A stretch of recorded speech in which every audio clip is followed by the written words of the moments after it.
Lai izmantot padziļināto funkcionalitāti dūriju aptauju rediģēšanai, jums ir jāspiež uz ikonas Iestatījumi.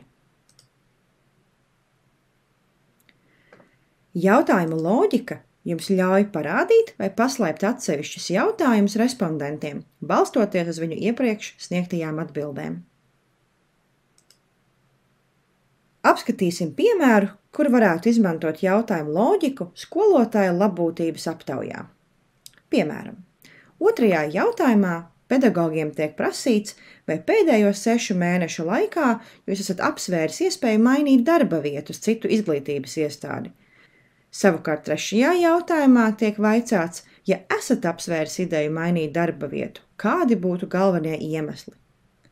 Tas, ko mēs varam izdarīt ar jautājumu loģiku, ir izveidot aptauju tā, lai 3. jautājums rādās tikai tiem, kas ir atbildējuši apstiprinoši uz 2. jautājumu.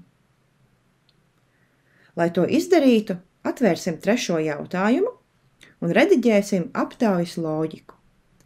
Šajā gadījumā jums ir jāizvēlas jautājums, vai pēdējo 6 mēnešu laikā esat apsvēris iespēju mainīt darba vietu uz citu izglītības iestādi, un jāatzīmē "Jā, esmu" apstiprinošo atbildi. Un saglabājam.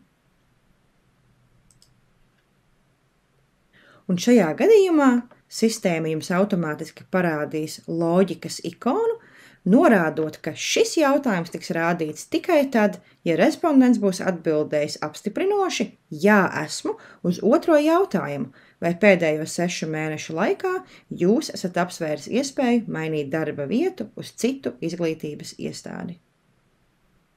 Apskatīsim, kā to redzēs respondents. To var izdarīt priekšstatījuma skatā. Ja respondents uz 2. jautājumu atbildēs apstiprinoši, tad viņam parādīsies arī 3. jautājums.